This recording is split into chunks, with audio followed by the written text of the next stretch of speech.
अगर किसी का बाल कटवाना भी खबर बन जाए तो आप कहेंगे कि जरूर ही वो कोई सुपरस्टार होगा, जरूर ही कोई बहुत बड़ा नेता होगा या कोई बड़ा आदमी होगा। तो मैं आपको कहूं कि नहीं भाई साहब, खेतिहर मजदूर था लेकिन तब भी उसने बाल कटवाई और खबर बन गया। तो आप कहेंगे मजाक है, लेकिन ये मजाक नहीं है, ये सच है।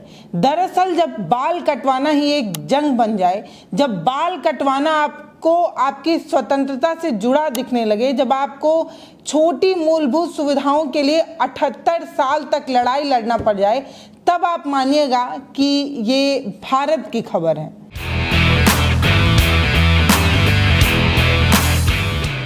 गुजरात के अलवाड़ा में एक ऐसा समाज था, दलित समाज था, जिसको 78 साल की लड़ाई के बाद बाल कटवाने का अधिकार मिल गया। अब आप कहेंगे कि हम आज़ाद हैं और आज़ादी मिले हमें 78 साल हो गए हैं, लेकिन ये समाज 78 साल तक ऐसी ही एक कुप्रथा से जकड़ा हुआ था।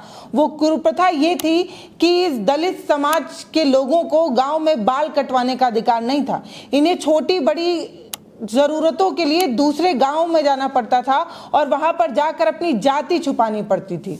ये मजाक नहीं, सच है। जब आपको इतनी छोटी छोटी चीजों के लिए भी मशक्कत करना पड़े, मसलन आपको दाढ़ी बनवाना हो, मूंछ छटवानी हो, बाल कटवाना हो, उसके लिए आपको दूसरे गांव जाना पड़े और वहां जाकर भी आपको अपनी जाति छुपाना पड़े, तो ये शर्म की ही बात है। हम एक तरफ चांद पर पहुंचने का दावा करते हैं, हम एक तरफ विकसित भारत की बात करते हैं, डंका बज रहा है, ऐसी ऐसी खबरें हम चलाते हैं, लेकिन हकीकत यह है कि आज भी एक समाज, एक जाति के आधार पर हम कितने बटे हुए हैं, कितने टूटे हुए हैं या कितनी बुरी तरीके से जकड़े हुए हैं, यही इस खबर का मकसद है। मैं आपको बताने जा रही हूं गुजरात के अलवाड़ा के बनासकांठा जिले की ये घटना, जहां पर एक पूरा समाज एक ऐसे कुप्रथा से जकड़ा हुआ था, जहां पर अपर कास्ट के लोग या अपर कास्ट के नाइयों ने दलित समाज के लोगों का बाल काटने के लिए मनाही कर रखा था।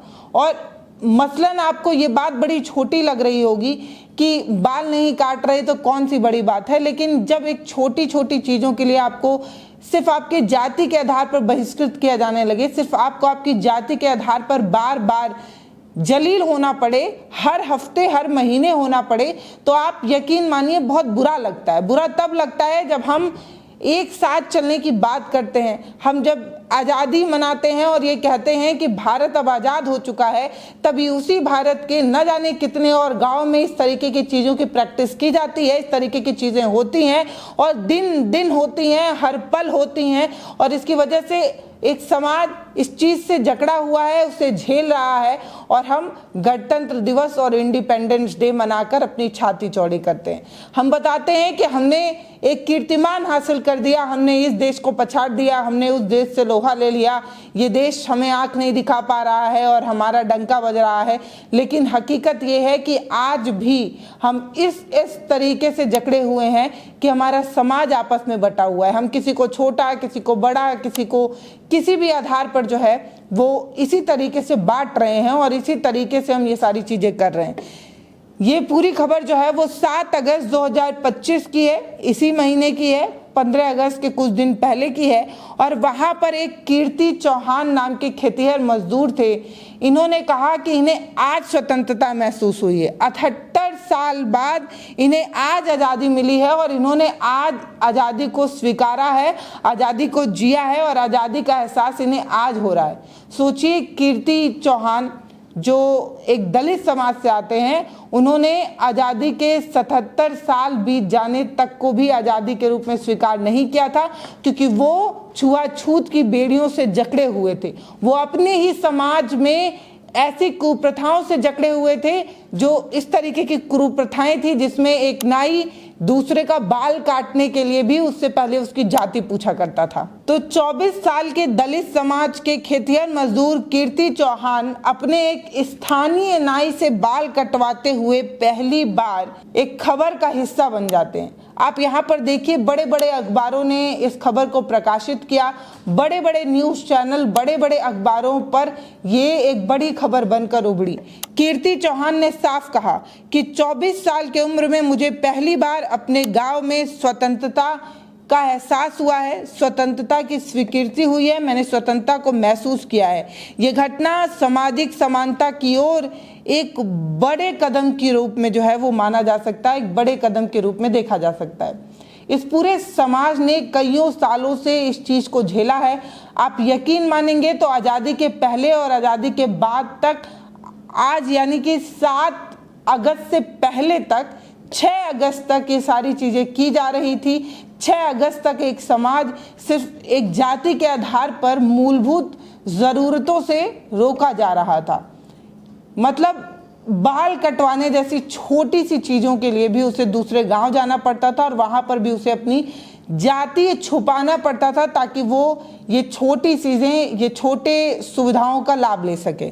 छुआछूत जैसी चीज़ों को 1955 में ही जो है वो प्रतिबंधित कर दिया गया था। संविधान में लिख दिया गया था कि अब ये सारी चीज़ें नहीं होंगी। जाति के आधार पर किसी को भी छोटा बड़ा कमतर नहीं आंका जाएगा। भारत का संविधान तो ये कहता है कि हम भारत के लोग यानी कि सभी, चाहे वो जाति के आधार पर, धर्म के आधार पर, किसी भी आधार पर उससे किसी भी तरीके का भेदभाव नहीं होना चाहिए। लेकिन इसके बावजूद ये सारी चीज़ें हो रही हैं, ये सच है, ये हकीकत है और इससे मुंह नहीं मोड़ा जा सकता। इस पूरे गांव में करीब 250 दलित समाज के लोग थे जो कईयों सालों से इस बात की कोशिश कर रहे थे कि ये कुप्रथा टूट जाए, इस तरीके की चीज़ें ख़त्म हो जाएं, लेकिन इस तरीके की चीज़ें ख़त्म नहीं हो पा रही थी। महीनों तक इस तरीके की चीज़ों को तोड़ने के लिए बातचीत चलता रहा। समाज में जो सुधारक थे उन्होंने आकर लोगों को समझाया, जो बूढ़े बुजुर्ग नाई थे उन्हें, उसके बाद जो यंगस्टर हैं उन्हें भी इस बात को समझाने की कोशिश की गई कि हम स्वतंत्र भारत में रहते हैं और यहाँ पर इस तरीके की चीज़ें नहीं होनी चाहिए, ये संविधान के खिलाफ है, ये गैर कानूनी है। ये सारी चीज़ें बताई गई, समझाई गई, लेकिन इसके बावजूद जब कुछ नहीं हो पाया तो स्थानीय पुलिस को साथ में लेकर ये सारी चीज़ें करनी पड़ी। उसके बाद कहीं जाकर गांव के 5 नाई जो है वो सामने आते हैं और वो 5 नाई जो है वो दरवाज़ा खोल देते हैं दलित समाज के लोगों को बाल कटवाने के लिए, और वहीं से ये खबर का एक हिस्सा बन जाती है, वहीं से ये खबर बन जाती है कि 24 साल की कीर्ति चौहान इस सच का साक्षी बने। वो पहले ऐसे दलित युवा बने जिन्होंने अपने गांव में बाल कटवा कर खबर का एक टुकड़ा, एक हिस्सा बनने का एक कीर्तिमान जो है वो हासिल किया, और तब से ये खबर का हिस्सा है। बहुत सारे लोगों ने इस पर चर्चा की, बहुत सारे लोगों ने इस पर चर्चा नहीं की। सोशल मीडिया से लेकर अलग अलग जगहों पर इस पर लिखा जाने लगा, कहा जाने लगा कि शर्म तो इस बात की आती है कि छोटी छोटी चीज़ों पर आप जाति के आधार पर बांटते हैं और सबसे ज़्यादा आप आरक्षण का विरोध करते हैं, सबसे ज़्यादा आप आरक्षण को कोसते हैं, सबसे ज़्यादा आप आरक्षण को बुरा भला कहते हैं। ये वो जो लोग जो आरक्षण को बुरा भला कहते हैं, क्या उन्होंने कभी इस तरीके की चीज़ों को प्रैक्टिस किया है? क्या वो इन चीज़ों को झेल पाए हैं? हाँ, आप में से बहुत सारे लोग जो इस चीज़ को शायद उतनी गहराई से ना समझ पा रहे हों या आपको ये चीज़ें महसूस ना हो रही हों, पर यकीन मानिए जो इस चीज़ को झेलता है, जो इस चीज़ से जूझ रहा होता है, उसे ही पता होता है कि ये कितना पीड़ादायक, कितना कष्टदायक है। जब एक समाज में आपको जाति के आधार पर हीन समझा जाए, जब उसी समाज में आपको बार बार ये याद दिलाया जाए कि आप छोटी जाति से आते हैं इसलिए आप बराबरी में नहीं बैठ सकते, आप छोटी जाति से आते हैं इसलिए आप बाल नहीं कटवा सकते, आप छोटी जाति से आते हैं इसलिए आप यहाँ से नहीं जा सकते, आप छोटी जाति से आते हैं इसलिए आप इस कॉलेज में नहीं पढ़ सकते, इस स्कूल में नहीं पढ़ सकते, हमारी बराबरी में नहीं चल सकते, हमारे दोस्ती का हिस्सा नहीं बन सकते। इस आधार पर जब आपको भेदभाव झेलना पड़े, इस आधार पर पल पल जब आपको इस बात का एहसास दिलाया जाए कि आप हमारे बराबर नहीं हैं, आप हमारे जैसे नहीं हैं या आप हमसे छोटे हैं, जब आप इस चीज़ को महसूस करेंगे ना, तब आप आरक्षण का विरोध कतई नहीं कर पाएंगे।